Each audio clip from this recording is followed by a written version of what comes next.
తెల్లటి రెక్కల సింహం మరియు క్రూరమైన మానవ పులి సైతాన్. ఒక అడవిలో ముఫాసా అనే తెల్లరెక్కల సింహం మరియు భగీరా అనే మామూలు సింహం ఉండేవి. వారిద్దరూ మంచి స్నేహితులు. వారిద్దరూ 2 అడవుల్ని పరిపాలించేవారు. భగీరాకు రేఖ అనే భార్య ఉండేది. వాళ్లకు పిల్లలు పుట్టనందున చాలా బెంగగా ఉండేవారు. ముఫాసా భార్య పేరు రాజీ గర్భవతి. ముఫాసా అడవిలో ఒక సైతాన్ ప్రవేశించి చిన్నపిల్లలను ఎత్తుకుపోయి ఒక గుహలో బంధించసాగింది. అడవిలో సైతాన్ తిరుగుతూ తన స్నేహితుడైన మానవ పులితో ఇలా మాట్లాడుతుంది. మిత్రమా, మన బలంతో ఈ అడవిని కైవసం చేసుకుందాం. ఈ అడవికి రాజైన ఆ ముఫాసాని, అతని భార్యని అంతమొందించి ఎలా అయినా మనం ఈ అడవిని చేజిక్కించుకుందాం. సరే మిత్రమా, నువ్వు చిన్నపిల్లల్ని ఇంతకీ ఎందుకు బంధిస్తున్నావో చెప్పలేదు. వాళ్ళని బంధిస్తేనే ఆ ముఫాసా ఇక్కడికి ఒంటరిగా వస్తాడు. అలా వచ్చిన తర్వాత వాణ్ణి చంపేద్దాం. నిజం మిత్రమా, అదిగో వాడొస్తున్నాడు.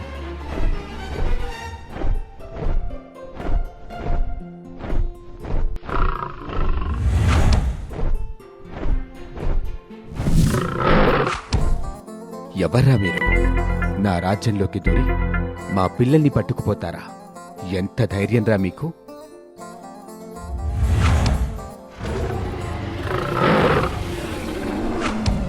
సైతాన్ మరియు మానవ పులి ముఫాసాతో యుద్ధం చేసి చివరికి ముఫాసాను చంపేస్తారు. తరువాత గర్భవతి అయిన ముఫాసా భార్య రాజీ దగ్గరికొచ్చి ఆమెను గాయపరుస్తారు. ఆ గాయాలతో అక్కడి నుంచి పారిపోయి ఒక నది దాటి భగీరా ఉన్న అడవిలోకొచ్చి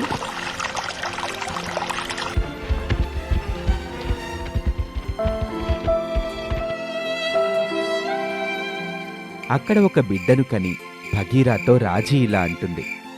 భగీరా, నా బిడ్డను ఏ లోటు రాకుండా చూసుకో.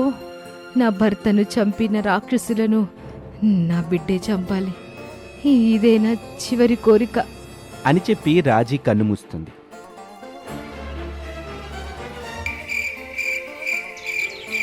బిడ్డలు లేని భగీరా రేఖా దంపతులు ఎంతో సంతోషంతో రాజీకి పుట్టిన బిడ్డకు సింబా అని పేరు పెట్టి ఎంతో అల్లారుముద్దుగా పెంచి పెద్ద చేస్తారు.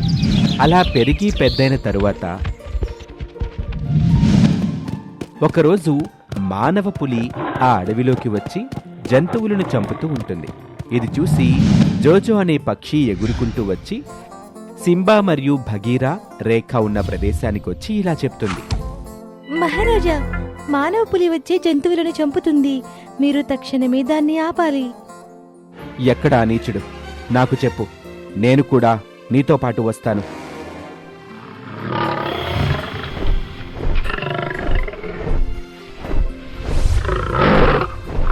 మానవ పులి ఉన్న ప్రదేశానికి వెళ్లి మానవ పులితో ఇలా అంటాడు సింబా.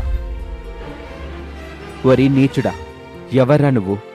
మా అడవిలోకొచ్చి మమ్మల్నే చంపుతావా అని వాడి గుండెల మీద కాలు వేసి చంపబోవటంతో అప్పుడు మానవ పులి, సింబా, నన్ను క్షమించు. తప్పుగా ఈ అడవిలోకి వచ్చాను. ఇంకెప్పుడు మీ అడవిలోకి రాను. నన్ను ప్రాణాలతో విడిచిపెట్టు. శత్రువు శరణు కోరితే విడిచిపెట్టాలని నాకు నేర్పించారు. కాబట్టి నేను నిన్ను ప్రాణాలతో విడిచిపెడుతున్నాను అని చెప్పి మానవ పులిని ప్రాణాలతో విడిచిపెడతాడు.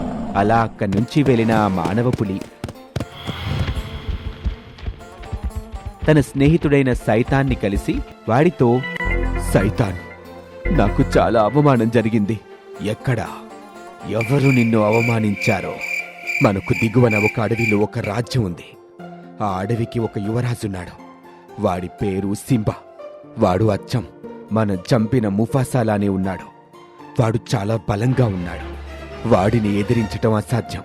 వాడి అడవిలోని జంతువులను చంపి తినటానికి అక్కడికి వెళ్ళినప్పుడు వాడు నన్ను అవమానపరిచి పంపించేశాడు. వాడు నన్ను ప్రాణాలతో విడిచిపెట్టాడు. అయితే మనం ఒక పని చేద్దాం. మన అడవి గుండా వెళ్ళే ఒక నది ఉంది. ఆ నదిని మనం నీళ్లు కిందకి ప్రవహించకుండా రాళ్ళడ్డు పెడదాం. అప్పుడు ఆ అడవిలోని జంతువులకు నీరు లేక మన అడవికి వస్తాయి. అప్పుడు మనం వాటిని చంపి తినొచ్చు కదా. నువ్వు మంచి సలహా ఇచ్చావు మిత్రమా.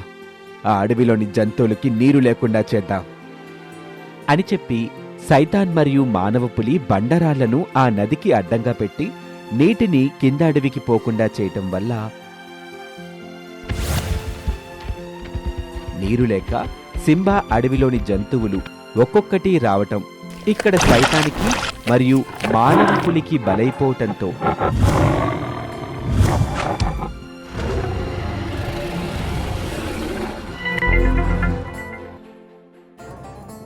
ఈ విషయం తెలుసుకున్న సింబా వారిని వెతుక్కుంటూ వస్తుంది.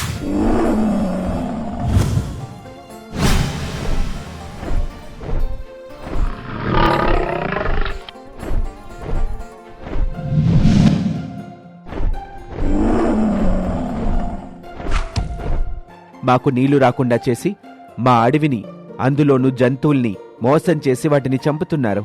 మర్యాదగా బండరాలను తొలగించి మీరు నీళ్ళు వదలండి, లేకపోతే మిమ్మల్ని ఇద్దరిని ఇక్కడే చంపేస్తాను.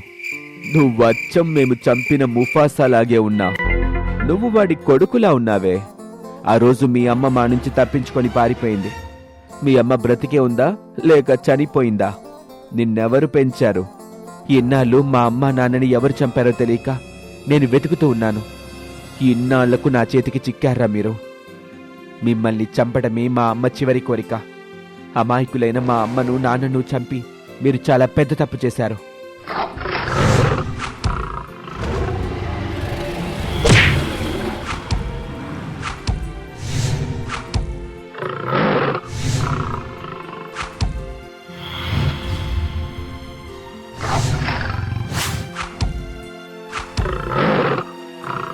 అని చెప్పి సింబా వాళ్ళిద్దరినీ చంపి సింబా ఆ అడవిని చక్కగా పరిపాలిస్తూ మంచి పేరు తెచ్చుకుంటాడు. డైమండ్ ఏనుగు. 3 ఏనుగు స్నేహితులు వీకెండ్ సెలబ్రేట్ చేయడానికి వెళుతూ ఉంటాయి. మాట్లాడుకుంటూ పాటలు పాడుకుంటూ సరదాగా ఒకచోట చేరుకుంటాయి. అక్కడ పర్వతాల మీద నుంచి సెలయేళ్లు పారుతూ చూడటానికి చాలా అందంగా ఉంటుంది. ఆ ప్రకృతి అందాన్ని అవి చూస్తూ ఉండిపోతాయి. Wow, what a beautiful! ఎంత బాగుంది! ఎప్పటి నుంచో రావాలనుకుంటున్నాను. సరే సరే, ఇక ఎవరు ఆపలేరు. ఇప్పుడే ఫన్ టైం మొదలయ్యింది. వినండి, మీరంతా మీ ఇంట్లో చెప్పే వచ్చారు కదా మనం ఇక్కడికి పిక్నిక్కి వచ్చామని. అబ్బా, మళ్ళీ మొదలు పెట్టావా? ఎంజాయ్ చేయరా బాబు. ఇంట్లో చెప్పి వస్తే ఇక్కడికి రానిస్తారా మరి? అక్కడ తాటికాయంత అక్షరాలతో రాసింది, చదవలేదా? స్ట్రిక్ట్లీ ప్రాహిబిటెడ్ అని. మనం ఇక్కడికి ఎవరికీ తెలియకుండా వచ్చాం. నువ్వేం కంగారు పడుకో. బాగా ఎంజాయ్ చేసి లంచ్ స్నాక్స్ తిని తాపీగా ఇంటికి వెళ్ళిపోదాం. ఇక బోరు కొట్టించుకో, నేను నీటిలో దిగుతున్నాను. మిమ్మల్ని మార్చడం ఎవరి వల్ల కాదు. రేయ్, నేను వస్తున్నాను, ఆగండి. 3వ ఎలిఫెంట్కి తన తల్లంటే చాలా భయం ఉండేది. అందువల్ల తన ఫ్రెండ్స్తో కొద్దిసేపు మాత్రమే ఉండడానికి వచ్చింది. కానీ నీటిలో ఆడుకుంటూ సరదాగా ఎంజాయ్ చేస్తూ మాట్లాడుకుంటూ చాలా సమయమే గడిచిపోతుంది. అవి ఆ విషయాన్ని గమనించనే లేదు. సడన్గా మొదటి ఎలిఫెంట్ 2వ ఎలిఫెంట్ అటు ఇటు చూసి గమనిస్తూ ఉంటాయి. అరే, మా నోడు ఎక్కడికి వెళ్ళాడబ్బా? వీడికి మరీ మరీ చెప్పాను మనతోనే ఉండాలని. ఓరి దేవుడా, వీడెక్కడికైనా తప్పిపోయాడా? వాళ్ళ మమ్మీ చేతిలో మనకు దెబ్బలు తప్పవు. చాలే ఆపు, ఎక్కడికి పోయాడో వెతుకుదాం. ఇంకా మాటలు చెప్పి నాకు టెన్షన్ పెట్టకు. ఇక ఇద్దరు 3వ ఎలిఫెంట్ కోసం వెతుకుతూ ఉంటారు. నీళ్లలో అయితే లేదు. అందుకని నీటిలో నుంచి బయటకు వచ్చి అటు ఇటు దానికోసం పిలుస్తూ వెతుకుతూ ఉంటారు. ఇక వాళ్ళు ఆ 3వ ఎలిఫెంట్ కోసం వెతుకుతూ బాగా అలసిపోతారు. మరి కాసేపట్లో చీకటైపోతుంది. ఈడియట్, దొరక్కపోతే మన పని అయిపోయినట్టే. అబ్బా, మళ్ళీ మొదలు పెట్టావా? ఇక చాలా ఆపు. మళ్ళా నీళ్ళ దగ్గరికి పోయొద్దాం పదా. అక్కడ దూరంలో ఆ కొండ వరకు పోయొద్దాం. పానిక్ అవ్వడం ఆపు, దొరుకుతాళ్లే. ఇక ఈసారి ఇద్దరూ సెలయేరుకు చాలా దగ్గరగా వెళ్ళి చూస్తారు. ఇక వాళ్ళిద్దరూ ఇలా అంటారు. అటు చూడు. అటు చూడు, ఈ సెలయేరు వెనకాల చాలా పెద్ద కొండ ఉంది. అరే ఇదేంటి, ఏదో రహస్య స్థావరంలా ఉంది. అక్కడేదో చాలా మెరుస్తూ ఉంది. అవునవును, పద మెల్లిగా లోపలికి వెళ్ళొద్దాం. ఇలా ఆ 2 ఎలిఫెంట్స్ లోపలికి వెళ్తాయి. అక్కడి దృశ్యాలను చూసి వాళ్ళ కళ్ళు ఆశ్చర్యంగా పెద్ద అయిపోతాయి. అరే మన చింటూ అక్కడున్నాడు. యారా, ఎంతసేపు నుంచి ఎదురు చూస్తున్నామో తెలుసా? ఇక్కడికి ఎలా వచ్చావు? మా అరుపులు వినిపించలేదా నీకు? నేను స్విమ్ చేస్తున్నప్పుడు సడన్ గా నా కళ్ళల్లోకి ఒక లైటింగ్ కొట్టింది. అక్కడ రహస్యదారి ఉంది. మిమ్మల్ని పిలుద్దామనుకునే లోపు ఈ డైమండ్ చూసి మరచిపోయాను. చూడండి ఎంత అందంగా ఉందో, ఎంత మెరుస్తుందో.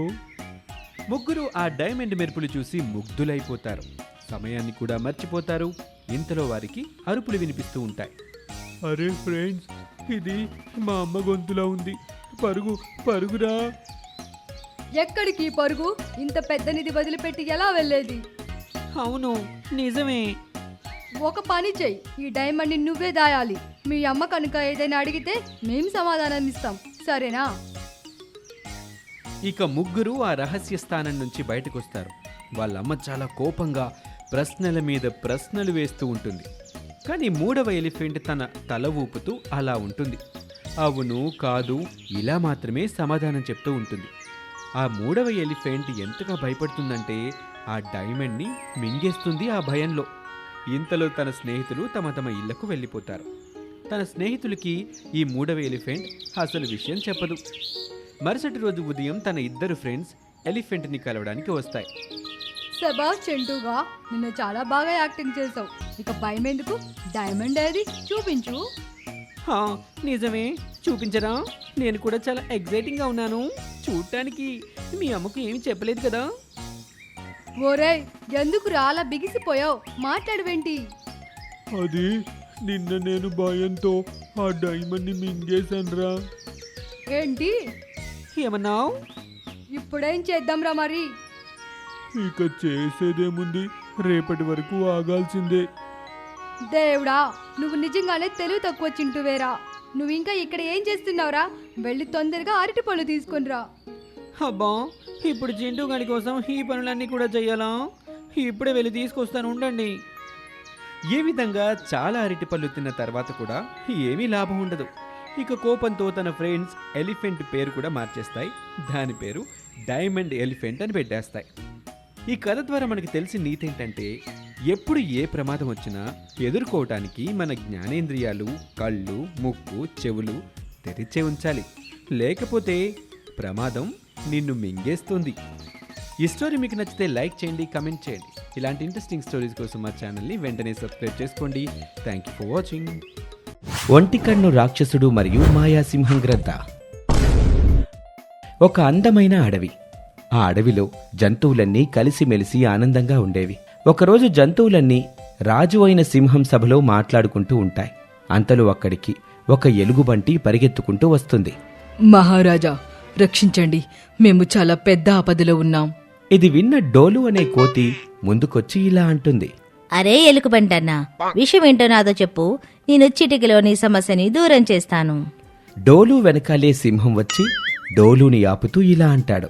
అరే డోలు పెహల్వాన్ గారు, కొంచెం మీరు అడ్డు తప్పుకుంటే నేను ఎలుగుబంటితో మాట్లాడతాను. డోలు అక్కడి నుంచి తప్పుకుంటాడు. ఇది విన్న జంతువులన్నీ ఒక్కసారిగా నవ్వుతాయి. ఎలుగుబంటి, విషయం ఏంటో చెప్పు. మహారాజా, నేను పక్క అడవిలో ఉంటాను. మా అడవిలో ఒంటికన్ను రాక్షసుడొచ్చాడు. అతను తన నోటి నుండి మంటలను వదులుతున్నాడు. అడవిని నాశనం చేస్తున్నాడు. మమ్మల్ని రక్షించండి. ఏంటి, నోటి నుండి మంటల్ని వదులుతున్నాడా?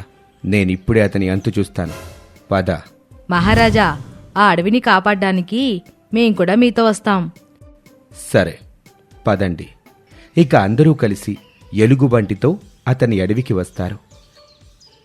అడవిలో చాలా చోట్ల ఆ ఒంటికన్ను రాక్షసుడు వదిలిన మంటలు ఉంటాయి. పక్కనే ఉన్న చెరువు నుండి తమ తొండంతో నీళ్లను పట్టి ఆ మంటల్ని ఆపే ప్రయత్నం చేస్తూ ఉంటాయి.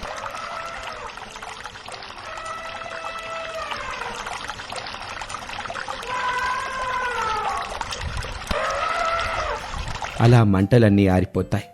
ఇది చూసిన జంతువులు అమ్మయ్య అని ఊపిరి పీల్చుకునేలోగానే అక్కడికి ఒంటికన్ను రాక్షసుడు వస్తాడు. ఒంటికన్ను రాక్షసుని చూసిన జంతువులన్నీ భయపడిపోతాయి. అరే ఏంటిరా ఎలుగుబంటి, ఈ వానరసేనని ఇక్కడికి తీసుకొచ్చావు? నువ్వేమనుకుంటున్నావు? నన్నంతం చేస్తారనుకుంటున్నావా? ఇది విన్న సింహానికి చాలా కోపం వస్తుంది. ఒరే రాక్షసుడా, నువ్వు నీ నోటి నుండి మంటల్ని వదిలి అడవినంతా నాశనం చేద్దామనుకుంటున్నావా? నేనుండగా ఇలా జరగనివ్వను. అప్పుడు రాక్షసుడు నవ్వుతూ, నిన్ను నువ్వు పెద్ద పోటుగాడనుకుంటున్నావేమో. ఇప్పుడు చూడు, నిన్ను నీ జంతువుల్ని ఏం చేస్తానో. ఇలా అని రాక్షసుడు జంతువులపై తన నోటితో మంటలు వదులుతూ ఉంటాడు. జంతువులు భయపడి అటు ఇటు పరుగులు తీస్తాయి. సింహం రాక్షసుడితో పోరాడే ప్రయత్నం చేస్తూ ఉంటాడు. కానీ రాక్షసుడు గట్టిగా నవ్వుతూ సింహంపై మంటలు వదులుతూ ఉంటాడు. అతని మనసులో ఇలా ఆలోచిస్తాడు, ఈ రాక్షసుడు చాలా బలవంతుడిగా ఉన్నాడు. కానీ ఏదేమైనా నేను నా చివరి శ్వాస వరకు పోరాడుతాను. ఓటమిని మాత్రం ఒప్పుకోను. అలా చాలాసేపు పోరాడిన తర్వాత సింహానికి చాలా గాయాలవుతాయి. అతను కింద పడిపోతాడు. అది చూసి రాక్షసుడు నవ్వుకుంటూ అక్కడి నుంచి వెళ్ళిపోతాడు. ఇదంతా అక్కడే చెట్టు మీద ఉన్న గ్రద్ద చూస్తాడు. రాక్షసుడు వెళ్ళిన వెంటనే గ్రద్ద సింహం దగ్గరికొచ్చి, నువ్వు అనవసరంగా ఈ జంతువుల కోసం నీ ప్రాణాన్ని పోగొట్టుకుంటున్నావు. చూడు, ఆ రాక్షసుడు చాలా బలవంతుడు. నువ్వు వాటితో పోరాడలేవు. ఇక్కడి నుండి వెళ్ళిపో, లేదంటే అనవసరంగా చస్తావు. నేను ఈ అమాయక జంతువుల్ని ఇలా ఆపదలో వదిలి ఎక్కడికి పారిపోను. నాకు తెలుసు నేను ఈ ఒంటికన్ను రాక్షసుడితో గెలవలేనని. కానీ నా ప్రయత్నం నేను చేస్తూనే ఉంటాను.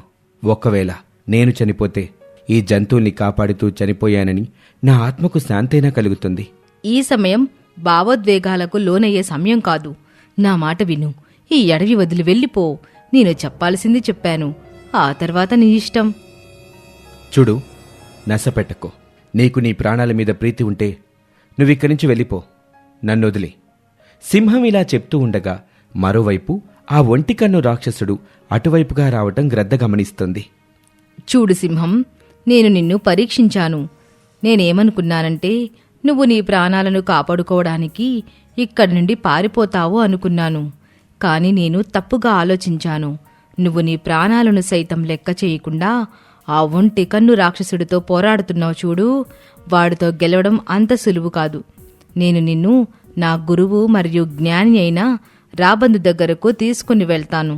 ఇప్పుడు ఆయనే ఈ సమస్యకి ఏదో ఒక పరిష్కారం చెబుతారు. ఇలా అని గ్రద్ద సింహాన్ని తీసుకుని రాబందు దగ్గరికి వెళ్తుంది. గ్రద్ద రాబందుకి జరిగిన విషయం మొత్తం చెప్తుంది. జంతువులపై సింహానికి ఉన్న ప్రేమ నాకు ఎంతగానో నచ్చింది. ఆ ఒంటికన్ను రాక్షసుడితో పోరాటానికి నేను ఈ సింహానికి సహాయం చేస్తాను. నేను నా మాయాశక్తులతో నిన్ను సింహాన్ని ఒక్కటిగా జోడిస్తాను. అప్పుడు మీరు ఆ ఒంటికన్ను రాక్షసుణ్ణి అంతం చేయగలుగుతారు.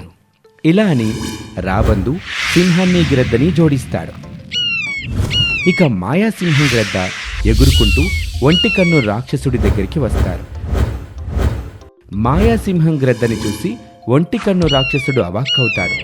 గ్రద్ద మరియు ఒంటికన్ను రాక్షసుడికి మధ్య భీకరమైన గొడవ జరుగుతుంది. మాయాసింహం గ్రద్ద ముందు ఒంటికన్ను రాక్షసుడు బలహీనపడి చనిపోతాడు. ఆ రాక్షసుడి చావుతో సింహం గ్రద్ద తిరిగి తమ తమ రూపాలలోకి వచ్చేస్తాయి. ఇది చూసిన జంతువులన్నీ ఎంతగానో ఆనందిస్తాయి. ఆ అడవిలో ఆ ఒంటికన్ను రాక్షసుడు మరణించటం వల్ల ఆనందం తిరిగి నెలకొంటుంది. ఈ కథ ద్వారా మనం తెలుసుకున్న నీతేంటంటే, చెడు ఎంత బలవంతమైనను ఏదో ఒకరోజు అంతం కాక తప్పదు. ఇది వాల్టి కథ. మరొక ఆసక్తికర కథలో మళ్ళీ కలుద్దాం. నమస్తే. రంగు కిరీటం యొక్క అద్భుత శక్తులు పిరికివాడైన సింహం మరియు మోసగాడైన సింహమయ్యాడు అడవికి రాజు. అడవికి రాజు అయిన షేర్ఖాన్ చాలా బాధపడుతూ ఉంటాడు. దానికి కారణం అతని కొడుకు సింబా. సింబా చాలా పిరికివాడు. అతను ప్రతి చిన్న మాటకు భయపడిపోయేవాడు. సింబా బలహీనతను అదే అడవిలో ఉండే పులి అవకాశంగా తీసుకుంది. పులి దొంగచాటుగా సింబాను భయపెడుతూ అడవి వదిలి వెళ్ళిపోమని చెప్పేవాడు. ఒకరోజు షేర్ఖాన్ సింబాతో, సింబా, నువ్వు ఒక సింహం కొడుకువి, నా తరువాత ఈ అడవికి కాబోయే రాజువి. కాని నువ్వేమో ప్రతి చిన్న మాటకు భయపడిపోతున్నా. ఇలాగే కొనసాగితే నీ స్థానంలో వేరొకడు అడవికి రాజవుతాడు. అప్పుడు నువ్వు వాడికి బానిసలా ఉండాలి. షేర్ఖాన్ చెప్తూ ఉండగా సింబా అతని మాటల్ని పట్టించుకోకుండా అక్కడి నుండి వెళ్ళిపోతాడు. అది చూసిన షేర్ఖాన్ ఎంతగానో బాధపడతాడు. మరోపక్క ఇదంతా చూస్తున్న పులి సింబా వెనకాలే వెళ్ళి అతన్ని ఆపుతూ ఇలా అంటాడు. అర్రే సింబా, ఎక్కడికెళ్తున్నావు? నా మాట విను. మహారాజుగారు నిన్ను అడవికి రాజును చెయ్యాలనుకుంటున్నారు. అదే గనక జరిగితే నీ తండ్రి యొక్క శత్రువులు నీకు శత్రువులుగా మారి నువ్వు రాజైన వెంటనే నిన్ను చంపేస్తారు. లేదు, నాకు రాజవ్వాలని లేదు. నాకు సహాయం చేయి. నేనేం చేయగలను? ఏం చెయ్యాలన్నా నువ్వే చెయ్యాలి. ఇక్కడ ఉండి శత్రువుల చేతిలో చావాలనుకుంటున్నావు, లేదా అడవి వదిలి ఎక్కడికైనా సురక్షితంగా వెళ్ళిపోవాలనుకుంటున్నావు? నిర్ణయం నీదే. ఇలా పులి సింబా మనసులో భయాన్ని పుట్టించి అక్కడి నుంచి వెళ్ళిపోతాడు.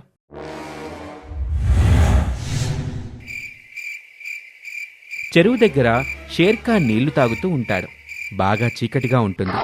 దీన్ని అదునుగా చేసుకుని పులి దొంగచాటున షేర్ఖాన్పై వెనక నుండి దాడి చేస్తాడు. షేర్ఖాన్ కింద పడిపోతాడు. అంతలో పులికి ఏనుగు శబ్దం వినిపిస్తుంది. అతను వెంటనే అక్కడి నుంచి పారిపోతాడు. ఏనుగు నీళ్లు తాగటానికి చెరువు దగ్గరికి వస్తుంది. షేర్ఖాన్ పరిస్థితిని చూసి ఏనుగు అవాక్కవుతుంది. తను గట్టిగట్టిగా అరుస్తుంది. ఏనుగు గొంతు విని జంతువులతో పాటు సింబా కూడా అక్కడికొస్తాడు. పులి కూడా వాళ్లతో పాటే ఉంటాడు. సింబా గాయాల పాలైన తండ్రిని చూసి భయపడిపోతాడు. అరే, ఎవరు చేశారిదంతా? మహారాజా, మీరు క్షేమమేనా? షేర్ఖాన్ తీవ్రంగా గాయపడి ఉంటాడు. మహారాజు గారి గాయాలు చాలా తీవ్రంగా ఉన్నాయి. ఈయనకు విశ్రాంతి చాలా అవసరం. ఈ విషయం చుట్టుపక్క అడవుల్లో తెలియకముందే మనం వెంటనే సింబాను అడవికి రాజును చెయ్యాలి. ఇది విన్న సింబా చాలా భయపడిపోతాడు. అతనికి పులి చెప్పిన మాటలు గుర్తుకొస్తాయి. అతను వెంటనే అక్కడి నుంచి పరుగులు తీస్తాడు. పులి కూడా సింబా వెనకాలే వెళ్తాడు. నిన్ను చూస్తుంటే నాకు చాలా జాలేస్తుంది. మీ నాన్న చాలా బలవంతుడు. అయినా కూడా శత్రువులు ఆయన్ని చంపే ప్రయత్నం చేశారు. ఒక్కసారి ఆలోచించు. రేపు నువ్వు రాజువైతే నీ పరిస్థితి ఏంటి? లేదు, నాకు రాజునవ్వాలని లేదు. నేనిప్పుడే ఈ క్షణమే ఈ అడవి వదిలి దూరంగా వెళ్ళిపోతాను. ఇంకెప్పటికీ ఇక్కడికి తిరిగి రాను. ఇది కదా అసలైన నిర్ణయం. నేను కోరుకునేది నీ క్షేమమే. నువ్వు వెంటనే ఇక్కడి నుంచి వెళ్ళిపో. సింబా అక్కడి నుంచి పారిపోతాడు. మరుసటి రోజు పులి తనను తాను అడవికి రాజుగా ప్రకటించుకుంటాడు. అరేవో పులి, మహారాజుగారు బ్రతికుండగా నువ్వెలా ఈ అడవికి రాజువవుతావు? అయినా మహారాజుగారి తర్వాత సింబా మాత్రమే అడవికి రాజు కాగలడు, నువ్వు కాదు. ఈ ముసలివాడు తనను తాను కాపాడుకోలేకపోయాడు. ఇక జంతువుల్నేం కాపాడుతాడు? ఇక సింబా విషయానికొస్తే అతనొక పిరికివాడు. తండ్రి పరిస్థితిని చూసి రాత్రికి రాత్రే అడవి వదిలి పారిపోయాడు. ఇది విన్న జంతువులన్నీ అవాక్కవుతాయి. ఇక అందరూ ఒళ్ళు జాగ్రత్తగా పెట్టుకొని వినండి. ఈ రోజు నుండి ఈ అడవికి రాజుని నేను. ఎవరైనా నా మాట వినకపోతే అందుకు తగిన శిక్ష అనుభవించాల్సి ఉంటుంది. పులి, నువ్వు చేసేదేమీ బాగోలేదు. మహారాజు గారి గాయాలు నయమవ్వగానే ఆయన నిన్ను ప్రాణాలతో వదలరు. నువ్వు చెప్పింది నేను అస్సలు ఆలోచించనే లేదు. ఉండు, నేనిప్పుడే ఈ ముసలాన్ని అంతం చేస్తాను. పులి గాయాలతో పడి ఉన్న షేర్ఖాన్పై దాడి చేస్తాడు. షేర్ఖాన్ని చంపేస్తాడు. ఇది చూసి జంతువులన్నీ భయపడిపోతాయి. మరోపక్క సింబా పరిగెడుతూ అడవిలో చాలా దూరం వెళ్ళిపోతాడు. అక్కడ అతనికి ఒక గుహ కనబడుతుంది. అతను ఆ గుహలోకి వెళ్తాడు. ఇక నా దగ్గర పరిగెత్తే ఓపిక లేదు. ఇలా సింబా ఆలోచిస్తూ ఉండగా గుహలో ఒక వెలుతురు వస్తుంది. అది చూసి సింబా చాలా భయపడిపోతాడు. అలా చూస్తూ ఉండగానే ఆ వెలుతురులో నుండి ఒక రంగు కిరీటం ప్రత్యక్షమవుతుంది. సింబా ఆ కిరీటం దగ్గరకు వెళ్తాడు. అతను ఆ కిరీటం దగ్గరకు వెళ్ళగానే ఆ కిరీటం అతని తలపై వస్తుంది. కిరీటం తలపైకి రాగానే సింబా ఒక పెద్ద రంగు సింహంగా మారిపోతాడు. అతనిలో ఎన్నో అద్భుత శక్తులు వస్తాయి.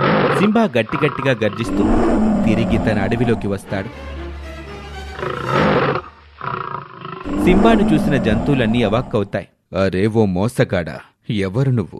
నా అడవిలో ఏం చేస్తున్నావు? ఏంటి, ఇది నీ అడవా? ఈ అడవి నాది. ఈ అడవికి కాబోయే రాజు సింబాని నేను. ఇంతకీ నాన్నగారెక్కడా? అరే ఓ మోసగాడా, నువ్వు చెప్పేదంతా నేను నమ్మేస్తాననుకున్నావా? ఆ సింబా ఒక పెద్ద పిరికివాడు. అతను తండ్రిని ఆపదలో వదిలేసి పారిపోయాడు. వాడి ముసలి తండ్రిని నేనే చంపాను. ఇప్పుడు ఈ అడవికి రాజుని నేను. నువ్వెక్కడి నుంచొచ్చావో తిరిగి అక్కడికే వెళ్ళిపో. ఇది విన్న సింబాకు చాలా కోపమొస్తుంది. అతను గట్టిగా గర్జిస్తూ పులిపై దాడి చేస్తాడు. ఇద్దరి మధ్య గొడవ జరుగుతుంది. పులి సింబా బలం ముందు ఓడిపోయి చనిపోతాడు. పులి చావగానే సింబా తిరిగి అతని రూపంలోకి వస్తాడు. అది చూసి ఏనుగు ఇలా అంటుంది. అరే, ఇతను మోసగాడు కాదు, మన సింబా. ఈ దుష్టుణ్ణి అంతం చేయడానికి మోసగాడి రూపం ధరించాడు. సింబా అడవికి రాజవుతాడు. అడవిలో తిరిగి ఆనందం నెలకొంటుంది. ఈ కథ ద్వారా మనం తెలుసుకున్న నీతేంటంటే, మోసం చేసి పొందిన ఆనందం ఎక్కువసేపు నిలబడదు అని.